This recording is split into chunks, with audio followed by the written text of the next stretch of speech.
पहला प्रश्न। एक प्रचलित पद है,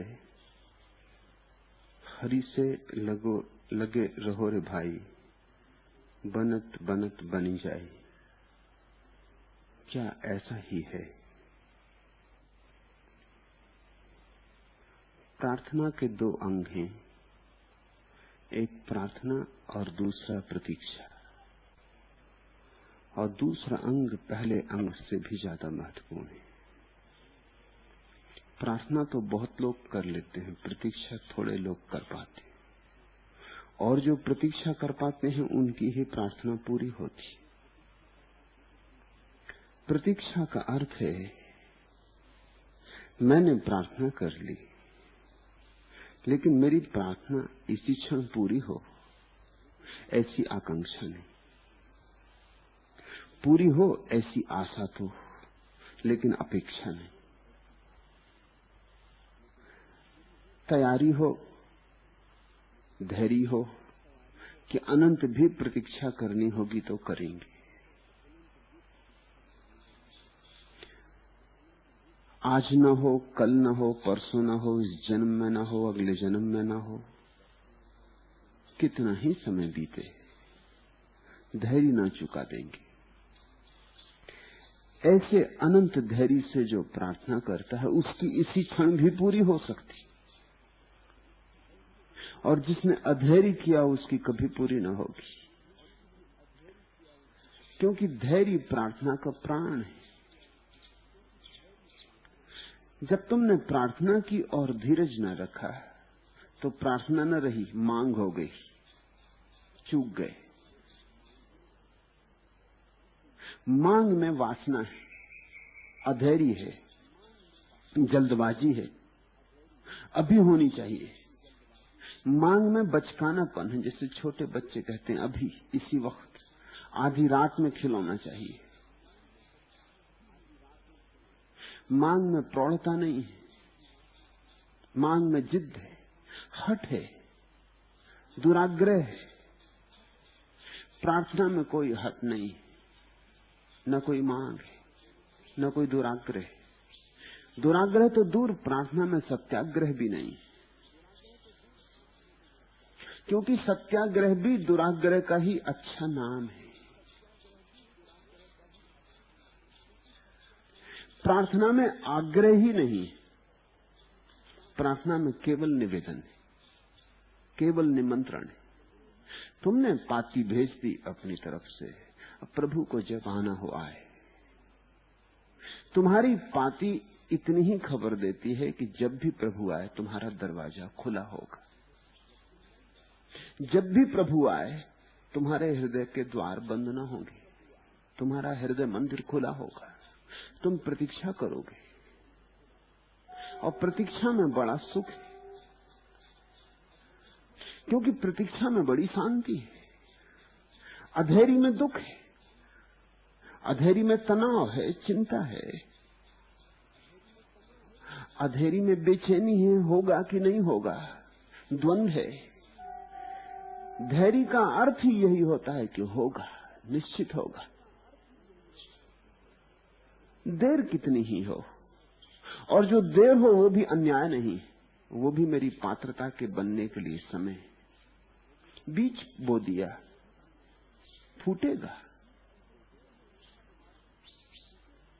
ठीक ऋतु आने दो, समय पकने दो, बीज फूटेगा, वृक्ष बनेगा। बीज बो देने के बाद पानी सींचते रहो और राह देखो। जल्दबाजी में सब बिगड़ जाए।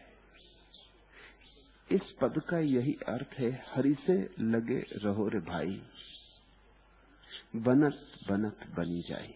तुम अपनी तरफ से लगे रहो, तुम अपनी तरफ से हरि का पीछा करते रहो, तुम अपनी तरफ से निमंत्रण भेजते ही रहो अथक, तुम अपनी तरफ से पुकारते ही रहो। तुम्हारी आंखें प्रेम के आंसू गिराती रहें और तुम्हारे पैर घुंघरू बांधकर प्रेम के नाचते रहे। तुम अपनी तरफ से सब पूरा कर दो, तुम अपनी तरफ से कुछ कमी ना करो। तुम अपनी तरफ से रत्ती भर भूल चूक ना करो। जिस घड़ी भी मौसम पक जाएगा और तुम तैयार हो जाओगे, उसी घड़ी घटना घट जाती। अगर नहीं घट रही है अभी, तो उसका केवल एक ही अर्थ है। शिकायत मत करना, मत कहना कि परमात्मा नाराज है, मत कहना कि मेरे साथ नाराज है, मत कहना कि औरों के साथ घट रहा है, मेरे साथ क्यों नहीं घट रहा, मत कहना कि अन्याय हो रहा है। अगर परमात्मा तुम्हारे साथ नहीं घट रहा, तो सिर्फ एक ही अर्थ है, बस केवल एक ही अर्थ है कि तुम अभी तैयार नहीं हो। तो तैयारी में लग जाओ। अगर आज तुम्हारे द्वार परमात्मा नहीं आया, तो तैयारी में लग जाओ। कल घर द्वार को और झाड़ो और बुहारो और साफ करो, दिया जलाओ, धूप जलाओ, फूल लगाओ। कल फिर प्रतीक्षा करो। अगर ना आए तो इतना ही समझो कि अभी कहीं थोड़ी भूल चूक और। जिस क्षण भी भूल चूक पूरी हो जाती, घटना ऐसे घटती है जैसे 100 डिग्री पे पानी भाप बन जाता है। अगर 99 डिग्री तक भाप नहीं बना है, तो इसका यह मतलब नहीं है कि परमात्मा नाराज है। इसका इतना ही मतलब है कि 100 डिग्री पानी जब तक गर्म ना हो तब तक भाप नहीं बनता। थोड़ी और लकड़ियां लगाओ चूल्हे में, और थोड़ा ईंधन जलाओ, थोड़े और जोर से पुकारो, थोड़े और पागल होके उन्मत्त होके चीखो, थोड़े और दीवाने बनो, गीत और थोड़ा गुनगुनाओ, आता ही होगा। हरि से लगे रहो रे भाई, बनत बनत बन जाए, बनत बनत होते होते होता है, होता निश्चित है। जो भी उसकी तरफ गए पहुंच जाते। देर अबेर तुम्हारे कदमों की ताकत पर निर्भर है, कैसे तुम चलते हो। दिशा ठीक हो, बस इतना ही ख्याल रहे। फिर धीमे चलने वाले भी पहुंच जाते हैं, जल्दी चलने वाले भी पहुंच जाते हैं, तेज धावक भी पहुंच जाते हैं। दिशा भर ठीक हो, और प्रार्थना ठीक दिशा है। दिशा गलत हो तो खतरा है। तुम धीमे चलो तो भी भटकोगे, तेज चलो तो और भी ज्यादा भटकोगे। अगर बहुत ही भागने वाले हुए तब तो बहुत दूर निकल जाओगे। दिशा भर ठीक हो तो प्रार्थना दिशा को ठीक कर देती। प्रार्थना का अर्थ होता है समर्पण। प्रार्थना का अर्थ होता है मेरे किए कुछ ना होगा, तू कर। तुमसे गलती हो सकती है, उससे गलती नहीं होती। ये ठीक दिशा हो गई। जब तक तुम करोगे तब तक भूल चूक हो सकती। तुमसे भूल चूक ही होगी, तुमसे और होने की आशा भी कहां है। इस अंधेरे मन को लेकर ठीक कैसे करोगे? इस बुझे दिए को लेकर राह कैसे खोजोगे? संभावना भटक जाने की है, संभावना पहुंचने की नहीं है। प्रार्थना का अर्थ होता है मेरे किए तो जो होता है गलत हो जाता है। जहां मैं आया वहां गलती हो जाती। मेरी मौजूदगी गलती का सबूत है। मेरा भाव कि मेरी सबसे बड़ी गलती है। प्रार्थना का अर्थ है मैं को उतार के रखता हूं, कहता हूं तू। जलालुद्दीन की प्रसिद्ध कविता है, प्रेमी ने प्रेयसी के द्वार पर दस्तक दी और भीतर से आवाज आई, कौन है तू? और उसने कहा मैं। अरे पहचानी नहीं, मेरी आवाज नहीं पहचानी, मेरे पैरों की आवाज नहीं पहचानी। लेकिन फिर भीतर सन्नाटा हो गया, कोई उत्तर ना आया। बहुत द्वार पर उसने सिर पीटा, लेकिन फिर पीछे से कोई प्रश्न भी नहीं पूछा गया। घर में जैसे कोई हो ही ना। जब बहुत चीखा चिल्लाया तो भीतर से इतनी ही आवाज आई, इस घर में दो ना समा सकेंगे। ये प्रेम का घर है, यहां दो ना समा सकेंगे। प्रेमी समझा, तीर लग गया हृदय पर, चला गया वनों में। कई चांद आए और गए, कई सूरज उगे और मिटे, वर्ष पर वर्ष बीते। उसने अपने मैं को गलाया, मिटाया, पिघलाया। जिस दिन उसका मैं बिल्कुल पिघल गया, जिस दिन नाम मात्र भी न रहा, जिस दिन उसने भीतर झांक कर देख लिया और परम शून्य को विराजमान पाया, जिसमें मैं की कोई धुन न उठती थी। आया, द्वार पर दस्तक दी, फिर वही प्रश्न, कौन है? अब प्रेमी ने कहा, अब कौन? तू ही है। और द्वार खुल गए। ये रूमी की छोटी सी कविता भक्त की सारी भावदशा है। अगर तुम्हारी प्रार्थना में मैं का स्वर है तो द्वार दरवाजे बंद रहेंगे परमात्मा के। लाख सिर पटको, मैं के लिए द्वार न कभी खुला है न कभी खुलेगा। मैं ही तो ताला है उस द्वार पर, तुम्हारा मैं उसके द्वार पर ताला है। और परमात्मा तुम्हारे मैं को नहीं खोल सकता। ताला तुम लगाते हो, तुम ही खोल सकोगे। और तुम्हारा मैं हट जाए, तुम्हारा मैं का ताला गिर जाए तो द्वार खुला ही है, द्वार कभी बंद नहीं था। तुम्हारी आंख पर ही पर्दा है, परमात्मा पे कोई पर्दा नहीं। लोग सोचते हैं परमात्मा कहीं छिपा, परमात्मा कहीं भी नहीं छिपा है। तुम आंख बंद किए खड़े हो। ये तुम्हारा मैं तुम्हारे चारों तरफ एक काली दीवार बन गया है। प्रार्थना का अर्थ है मैं गिर जाए, ये भाव मिट जाए कि मेरे किए कुछ हो सकेगा। मेरे किए तो जो हुआ सब गलत हुआ, मेरे किए तो संसार हुआ, मेरे किए तो देह बनी, मेरे किए तो जाल फैले, मेरे किए तो वासना उठी, मेरे किए तो कर्म का बहुत जंजाल फैला, मेरे किए जो भी हुआ गलत हुआ, मेरे किए सारी चिंता और संताप, पीड़ा और पागलपन पैदा हुए। प्रार्थना का अर्थ है अब उब गया हूं इस मैं से और मेरे करने से, अब कहता हूं तू कर। प्रार्थना का सारभूत। प्रार्थना से कुछ मतलब नहीं कि तुम अल्लाह अल्लाह पुकारो कि राम राम पुकारो, वो तो गौण बात है। ना भी पुकारे चुप्पी में भी हो जाएगी प्रार्थना, मगर एक मूल बात है कि मैं को उतार कर रखो। फिर ना भी पुकारे तो पुकार पहुंच जाती है, और मैं के रहते लाख पुकारते रहो तो पुकार नहीं पहुंचती। और जब तुम रहे ही नहीं तो जल्दबाजी कैसी? जल्दबाजी किसकी? फिर कौन अधेरी करेगा और कौन कहेगा जल्दी हो जाए? ये भी मैं की अपेक्षा है कि जल्दी हो जाए। मैं डरा हुआ है समय न निकल जाए, क्योंकि मैं का समय बंधा हुआ है।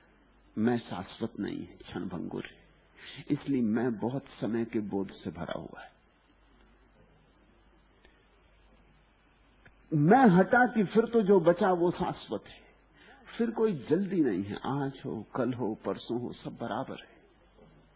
अनंत काल में कभी भी हो सब बराबर है। फिर समय की जो आपाधापी है, वो जो घबराहट है कि समय बीता जा रहा है, कहीं ऐसा ना हो कि मैं मर ही जाऊं और ये घटना न घटे।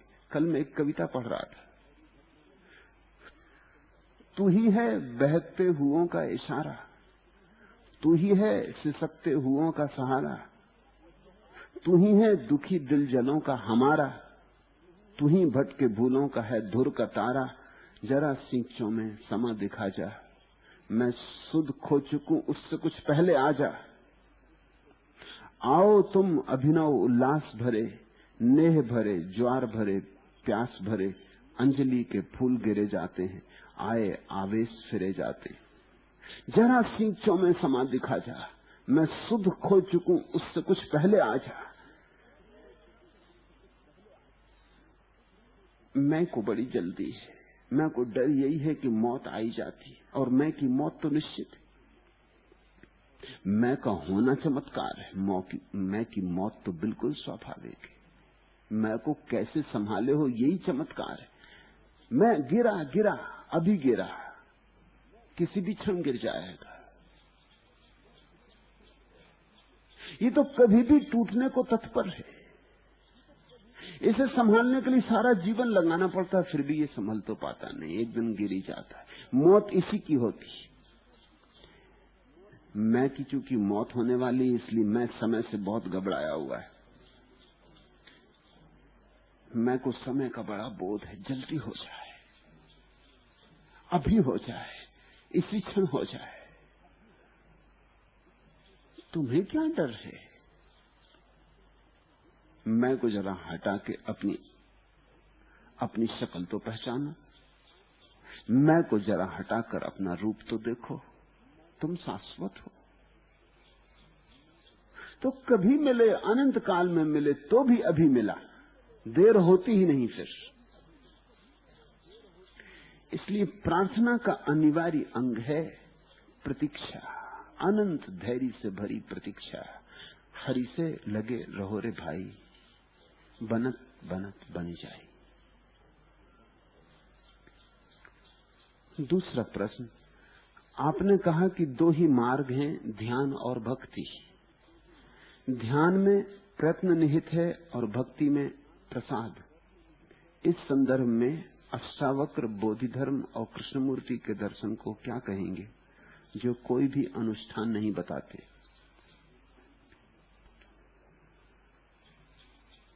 सत्य को जानने, सत्य में जागने के दो ही मार्ग हैं, भक्ति और प्रेम। फिर स्वभावतः प्रश्न उठता है कि अष्टावक्र तो कहते हैं कोई मार्ग नहीं, बोधिधर्म भी कहता है कोई मार्ग नहीं, कृष्णमूर्ति भी कहते हैं कोई मार्ग नहीं। तो वे जो प्रस्तावित करते हैं वो अमार्ग है, उसकी गिनती मार्ग में नहीं हो सकती। अमार्ग से भी पहुंचा जाता है, मगर वो अमार्ग है। मार्ग तो दो हैं, भक्ति और ध्यान, अमार्ग एक है। अमार्ग को भी समझ लेना चाहिए, वो भी बात तो बड़ी गहरी है, बड़े काम की। बोधिधर्म, अष्टावक्र और कृष्णमूर्ति का जोर यह है कि तुम परमात्मा से कभी बिछड़े नहीं, तुम कभी दूर गए नहीं, इसलिए उसे तुम किसी मार्ग से खोजने चलोगे तो कैसे पाओगे? तुम तो वहां हो ही। इसलिए तुम अगर सब खोज छोड़ दो तो पहुंच गए। खोज के कारण भटक रहे हो, क्योंकि खोज का मतलब ही हुआ कि कहीं दूर है। खोजते हम उसी को जो दूर है, खोजते हम पर को।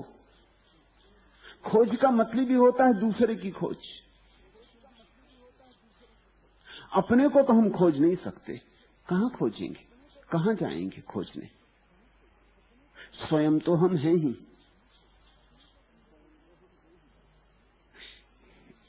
इसलिए ये भी एक संभावना है, मगर ये दुरूहतम संभावना है। प्रेम और भक्ति से सुगमता से बात हल होती। ध्यान थोड़ा उससे कठिन, अमार्ग और भी कठिन। सरल दिखाई पड़ता है, इससे चूक में मत पड़ना। सरल दिखाई ही इसलिए पड़ता है कि बहुत कठिन है। जितना सरल हो उतना ही कठिन है। कठिन को हल किया जा सकता है, सरल को हल करना बहुत मुश्किल हो जाता है। बात तो सच है कि तुम जहां हो वहीं परमात्मा है, तुम जैसे हो वैसा ही परमात्मा है। इसलिए अब कहीं जाना नहीं। हम सुनते हैं, वचन प्रसिद्ध है, जिन खोजा तिन पाइया। जिसने खोजा उसने पाया। अगर पूछो बोधिधर्म से, बोधिधर्म कहेगा जिन खोजा तिन खोया। क्योंकि खोजने का मतलब है कहीं गए तो दूर गए। दोनों सच है, लेकिन बोधिधर्म की बात समझना तभी संभव है जब खूब खूब खोजा हो और न पाया हो। जब खोज खोज के थक गए हो और न पाया हो। जब खोज आखिरी कर ली हो जितनी कर सकते थे, अहंकार जितनी दौड़ ले सकता था ले ली हो, और फिर थका हारा गिर पड़ा हो। उसी क्षण मिल जाता है। मिलता तो उसी क्षण है जब तुम नहीं होते। अब तुम कैसे नहीं होगे, इसकी ये दो विधियां हैं। या तो तुम प्रेम में गल जाओ, नहीं हो जाओगे, या तुम ध्यान में बिखर जाओ, नहीं हो जाओगे, या फिर इतनी समझदारी हो, जिसको कृष्णमूर्ति अंडरस्टैंडिंग कहते, इतनी प्रज्ञा हो कि न प्रेम की जरूरत हो, न ध्यान की जरूरत हो, सिर्फ बोध में ये बात सिर्फ समझ ली जाए और घटना घट जाए। कठिन हो गई बात। बोध इतना होता तो घट ही गई होती। इसलिए तो कृष्णमूर्ति को बैठे लोग सुनते रहते हैं, कहीं पहुंचते इत्यादि नहीं। और बात कृष्णमूर्ति ठीक ही कहते हैं, 100% ठीक कहते हैं। शायद 100% ठीक है, इसलिए चूक हो जाती। लोग अभी वहां हैं जहां 1% बात समझ में मुश्किल से आए। तुम 100% बात कहे चले जाते। लोगों पर ध्यान दो, वहां से बात करो जहां लोग खड़े। तुम वहां से बात कर रहे हो जहां तुम हो। बोधि धर्म वहां से बोलता है जहां स्वयं है। अष्टावक्र वहां से बोलते जहां स्वयं। सुनने वाली की चिंता नहीं करते। अगर मैं वहां से बोलूं जहां मैं हूं, फिर मैं तुम्हारे किसी काम का नहीं। फिर मेरे तुम्हारे बीच इतना फासला हो जाएगा कि तुम सीढ़ी न लगा सकोगे, अनंत दूरी हो जाएगी। मुझे वहां से बोलना है जहां तुम हो। धीरे धीरे तुम्हें सरकाना है, फुसलाना है, किसी दिन वहां ले आना है जहां मैं हूं। लेकिन अष्टक को समझ पाए कितने लोग। कृष्ण की गीता ज्यादा लोगों तक पहुंची, करोड़ों जनों तक पहुंची। अष्टावक्र की गीता क्यों नहीं पहुंची? कृष्ण की गीता में सुनने वाले की स्थिति का ख्याल है। आदमी कहां खड़ा है, वहां से शुरू करो, वहीं से उसकी यात्रा होगी। अष्टावक्र को इसकी फिक्र नहीं है। तो कोई जनक समझ लिया, बात ठीक है, लेकिन जनक कितने? एक आदमी मिल गया, ये भी चमत्कार है। कृष्णमूर्ति को अभी तक एक भी जनक नहीं मिला, मिल सकता नहीं। उसके कारण है। अष्टवक्र को भी कैसे मिला, ये भी जरा संदिग्ध है। मिला कि सिर्फ कहानी है? क्योंकि जो जनक होने की क्षमता रखता हो, वो बिना अष्टावक्र के पहुंच जाएगा। जनक होने की क्षमता का अर्थ ही यह है कि 99 डिग्री पर उबल रहा है आदमी। वही तो समझ सकेगा 100 डिग्री के पार की बात। उसके लिए करीब है 1 कदम बात हो जाने वाली, शायद 1 कदम भी नहीं, जरा सी चहलकदमी, जरा सी गति, जरा सा धक्का। वो किनारे पर खड़ा है, खाई खड्ड के बिल्कुल किनारे पर खड़ा है। जरा सा हवा का झोंका काफी, ना भी आता हवा का झोंका तो वो खुद भी कूद जाता। सामने ही खड़ा था परमात्मा, परमात्मा सामने ही फैला था। अष्टावक्र ना भी मिलते तो जनक पहुंच जाते। अष्टावक्र उसी के काम के हैं जिसको ना भी मिलते तो भी पहुंच जाता, तो बड़े काम के नहीं। वक्तव्य बहुत महान है, लेकिन काम का नहीं, उपयोगी नहीं। कृष्ण अर्जुन की बात बोल रहे हैं, अर्जुन जहां खड़ा है। इसलिए अष्टावक्र की गीता में पुनरुक्ति है, पुनरुक्ति ही पुनरुक्ति, क्योंकि वो एक ही बात है बोलने को, एक ही डिग्री का मामला है। वो एक ही बात बोले चले जाते हैं, फिर दोहराते हैं, फिर दोहराते हैं। खुद भी वही दोहराते हैं, शिष्य भी वही दोहराता है। अष्टावक्र की पूरी गीता एक प्रश्न में लिखी जा सकती है, एक पोस्ट कार्ड पर लिखी जा सकती, क्योंकि जो अष्टावक्र कहते हैं वही जनक दोहराते हैं, फिर जनक दोहराते हैं, फिर अष्टावक्र दोहराते हैं। वो सिर्फ दोहराना है, बार बार दोहराना, क्योंकि कुछ और तो कहने को है नहीं। एक ही सत्य है वहां, उसी एक सत्य को बार बार कहना है। कृष्ण बहुत सी बातें कहते हैं, ज्ञान की, भक्ति की, कर्म की। कृष्ण सारे मार्गों की बात कहते हैं, क्योंकि अर्जुन ऐसे विभूषण में पड़ा है, इसको पक्का पता भी नहीं कि ये कहां खड़ा है। ये बीच बाजार में खड़ा है, जहां से बहुत रास्ते निकलते। सभी रास्ते इसको समझाते हैं। ये नहीं जचा, दूसरा समझाते हैं, ये नहीं जचा, दूसरा समझाते हैं। किसी भी रास्ते से आ जाए, कृष्ण की इसकी कोई चिंता नहीं कि किस रास्ते से आता है।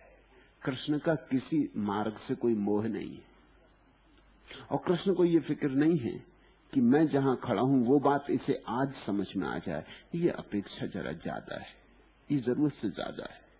इसलिए कृष्णमूर्ति को तुम पाओगे बड़ा बेचैनी में, समझाते समझाते थक गए, 50 साल से समझा रहे,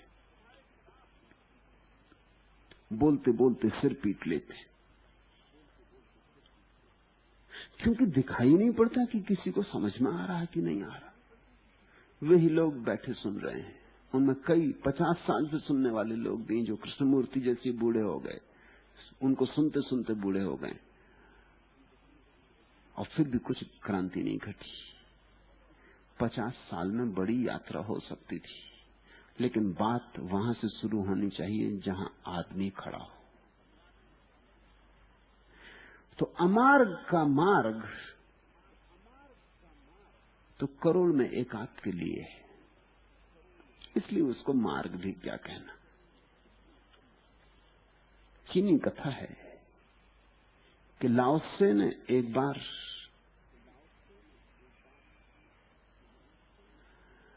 अतीत साहित्य और समृद्धि की बहुत चर्चा करने के लिए कन्फ्यूशियस का मजाक उड़ाया था।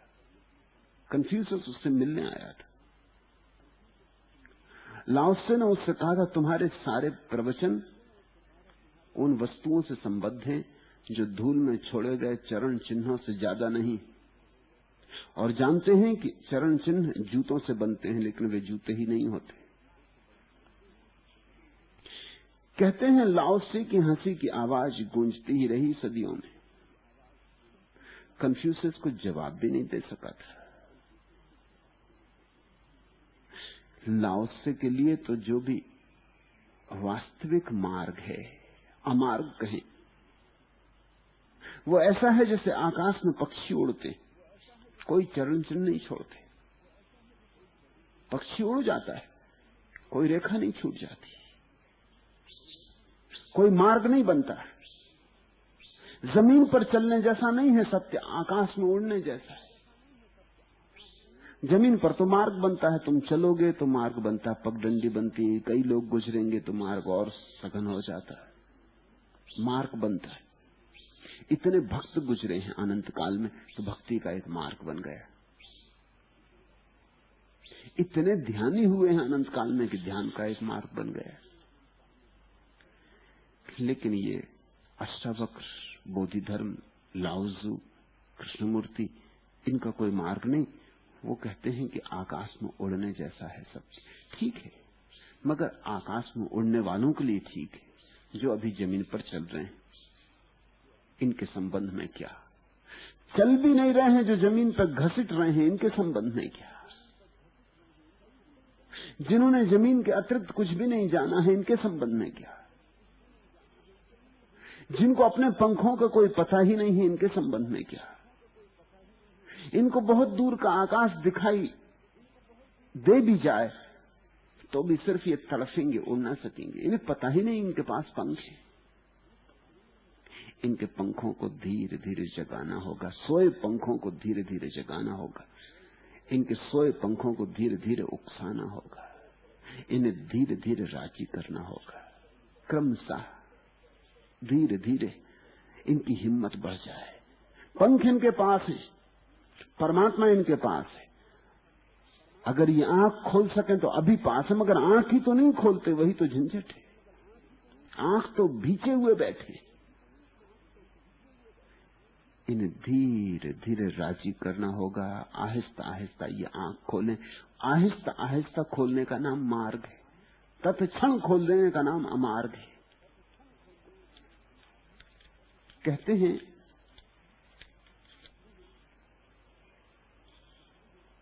कि कबीर जब युवा थे तब की घटना है। कुछ लोग उनसे ईश्वर तक पहुंचने का मार्ग पूछने आए थे। वे बौद्धिक रूप से उसके रहस्यमय पथ के संबंध में मार्ग निर्देश चाहते थे। रविन्द्रनाथ ने इस पर टिप्पणी की। रविन्द्रनाथ ने लिखा है, कबीर ने इतना ही कहा, मार्ग दूरी को प्रस्तावित करता है। समझना, मार्ग दूरी को प्रस्तावित करता है, पर वह यदि निकट हो तो कोई भी मार्ग आवश्यक नहीं। सच मुझे बहुत हंसना आता है कि मछली सागर में ही प्यासी है। Path presupposes distance, if he be near no path needest thou at all. Verily it maketh me smile to hear of a fish in water athirst. मार्ग का मतलब ही है कि दूर, मार्ग दूरी को प्रस्तावित करता है। अगर पास ही है तो कैसा मार्ग, और अगर तुम ही हो तब तो इंच भर का फासला नहीं, तो मार्ग कहां बनाओगे? तो जितना तुम चलोगे उतने भटक जाओगे। बात बिल्कुल तर्कयुक्त है कि जितना चलोगे उतने भटक जाओगे। चलो मत, जागो, होश जगा लो, जहां हो वहीं दिया जला लो और सब हो जाएगा। लेकिन ये बात तुम्हारे कानों पर ऐसे पड़ेगी जैसे बहरे कानों पर पड़ी। ये बात कुछ अर्थ ना रखेगी। सुन भी लोगे, भाषा समझते हो तो समझ भी लोगे, मगर फिर इससे कुछ द्वार ना खुलेगा। भक्त कहता है अभी तो दूरी है, जब जागोगे तो पाओगे कोई दूरी न थी। अभी तो दूरी है, अभी तो बड़ी दूरी है, अभी तो अनंत दूरी है। माना कि अनंत दूरी झूठ है, लेकिन अभी है, झूठ ही सही अभी है। तुम अगर डरे हुए हो तो भला तुम झूठे भूत से डरे हुए, इससे क्या फर्क पड़ता है? भय तो सच्चा है। एक अंधेरी रात में तुम एक मरघट से गुजरते हो, तुम डरे हुए हो कि भूत प्रेत सताएंगे। भूत प्रेत कोई भी नहीं है, हो सकता है मरघट मरघट ही ना हो, सिर्फ तुम्हें ख्याल है या किसी ने मजाक कर दिया है कि जरा संभल के निकलना, रास्ते में मरघट है। लेकिन तुम्हें ख्याल आ गया कि मरघट है, अब तुम डरे हुए हो। अब जरा पत्ता खड़कता है, तुम्हें लगा आया भूत। जरा कुत्ता निकल जाता है, पक्षी फड़फड़ाता है और तुम्हें लगा आ गया। तुम भागने लगे, तुम्हारी छाती धड़क रही, तुम्हारे हाथ पैर कप रहे हैं, तुम पसीने से तरबतर हो, तुमने होश खो दिया है। एक पत्थर से चोट खा गए, समझा कि गए, गिर पड़े कि बेहोशी हो गए। भूत झूठ है, सच। लेकिन ये जो तुम्हें घट रहा है, ये पसीना बहना और छाती की धड़कन और ये होश खो देना, ये तो सब सच है। भूत झूठों की सच है, इससे क्या फर्क पड़ता है? जो घट रहा है वो तो सच है। इसलिए असली सवाल ये नहीं कि भूत हैं या नहीं। अब कोई आदमी वहां तुम्हें समझाए कि तुम व्यर्थ ही परेशान हो रहे, भूत हैं ही नहीं, तो तुम इस बात को सुन भी लो तो भी समझ ना पाओगे।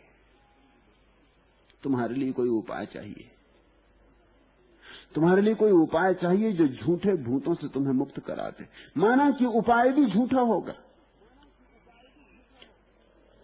क्योंकि झूठ केवल झूठ से कटता है। झूठ को काटने के लिए सच की जरूरत नहीं होती, झूठ केवल झूठ से कट जाता है। लेकिन अभी काटने के लिए कोई उपाय चाहिए होगा, और एक बार कट जाए झूठ तो तुम भी समझ लोगे कि मरघट भी नहीं है, भूत भी नहीं है। मैं व्यर्थ ही घबरा रहा था, घबराने की कोई जरूरत नहीं है। तब तुम भी हंसोगे, तुम भी राजी हो जाओगे कि बात तो ठीक थी, सब झूठ का ही जाल था। भक्ति और ध्यान मनुष्य के प्रति ज्यादा करुणापूर्ण है। अमार्ग की बात करुणापूर्ण नहीं है। सत्य तो है लेकिन करुणा नहीं, दया नहीं, बड़ी कठोर है। इसलिए कृष्णमूर्ति कठोर मालूम होंगे, इसलिए कृष्णमूर्ति गुरु नहीं हो सके। इतनी कठोरता से गुरु नहीं हुआ जा सकता। गुरु के लिए अपार करुणा चाहिए। इतनी करुणा चाहिए कि वो उन घाटियों में चला जाए जहां उसके शिष्य भटक रहे। इतनी करुणा चाहिए कि उन्हीं अंधेरे रास्तों पर पहुंच जाए जहां उसके शिष्य अटक रहे, उनका हाथ पकड़े, उन्हें वापस पहाड़ के शिखर की तरफ ले चलने लगे। रास्ता कठिन होगा और शिष्य इंकार करेंगे ऊपर चढ़ने से, हर तरह की बाधाएं डालेंगे, बार बार वापस खाई खड्ड में भाग जाना चाहेंगे। बार बार उसे लौट कर आना होगा, बार बार उनका हाथ पकड़ना होगा।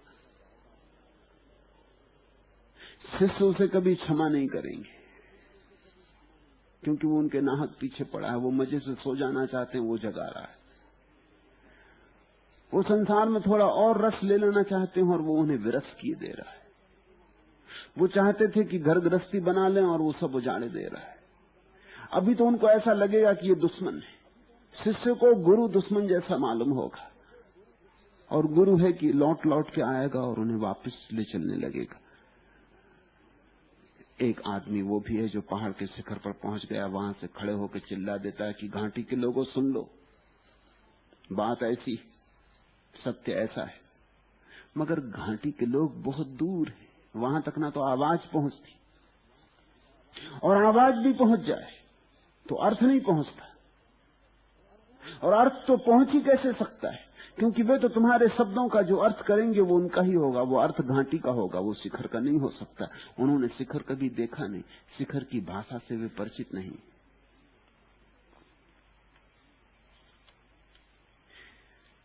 इसलिए मार्ग तो दो ही हैं, भक्ति और ध्यान। अमार्ग एक और है। अगर तुम अमार्ग को भी मार्ग में गिनना चाहो तो 3 मार्ग गिन लो, मगर वो चूंकि अमार्ग है इसलिए मैं उसकी गिनती नहीं करता।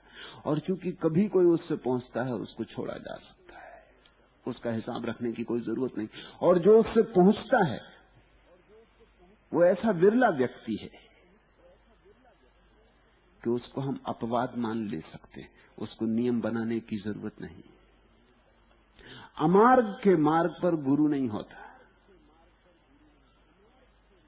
अमार्ग के मार्ग पर कोई विधि नहीं होती। अमार्ग के मार्ग पर यह पूछना कि कैसे करें, गलत प्रश्न पूछना है।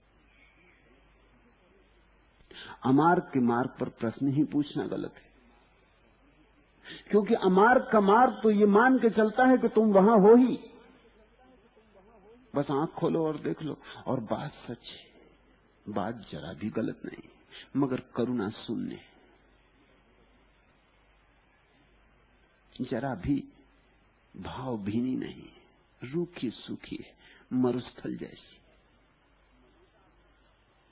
भक्ति भी वही पहुंचाती, लेकिन तुम पर दया करती, धीरे धीरे। मैंने सुना है कि जंगल में लोमड़ियां एक तरह का प्रयोग करती हैं, वही भक्ति और वही ध्यान का प्रयोग है।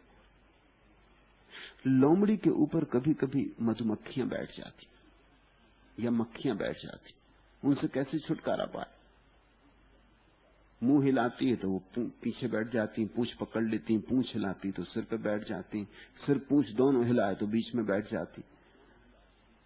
भागे तो भी कोई फर्क नहीं पड़ता, वो मक्खियां बैठी रहती, उसके ऊपर उड़ती, उसे बड़े कष्ट में डाल देती। तो लोमड़ी क्या करती? जिन लोगों ने लोमड़ियों का अध्ययन किया है वो कहते हैं बड़ी कुशलता का काम करती। वो क्या करती? नदी में या तालाब में उतर जाती, उल्टी उतरती, पूंछ की तरफ से पहले उसकी पूंछ डूब जाती पानी में तो मक्खियां उसकी पूंछ छोड़ देती, फिर उसकी पीठ डूब जाती तो मक्खियां उसकी पीठ छोड़ देती, फिर उसकी गर्दन भी डूबने लगी तो मक्खियां उसकी गर्दन भी छोड़ देती। और भी लोमड़ी बड़ी होशियारी का काम करती, एक पत्ता मुंह में पकड़ लेती, फिर वो और बिल्कुल डूबने लगी तो उसका सिर भी डूबने लगा तो वो सारी मक्खियां उसकी नाक पे आ जाती, फिर आखिरी झपके में वो अपनी नाक को भी डुबकी मार देती तो वो सारी मक्खियां पत्ते पे आ जाती, वो पत्ते को छोड़ देती, पत्ता नदी में बह जाता। क्रमशः धीरे धीरे एक एक कदम, घटना तो एक ही क्षण में घटती, ये सच, क्योंकि जब तक मक्खियां उसकी नाक पर बैठी तब तक सब मक्खियां बैठी, पूंछ पे नहीं है, पीठ पर नहीं, मगर लोमड़ी पर तो है ही, अभी नाक पर बैठी। अभी मक्खी एक भी गई नहीं है, आखिरी क्षण तक भी सब मक्खियां उस पर बैठी, जाती तो एक ही क्षण में जब वो आखिरी डुबकी मारती, एक क्षण में पत्ते पर सारी मक्खियां हो जाती हैं और पत्ता बह जाता है, मक्खियों को ले जाता है। क्रमशः नहीं घटती बात, याद रखना। ये मत सोचना कि भक्त क्रमशः भगवान के करीब आता है, और ये भी मत सोचना कि ध्यानी क्रमशः समाधि के करीब आता नहीं। घटना तो आकस्मिक ही है, घटना तो अनायास ही है, घटना तो एक क्षण में ही घटती है।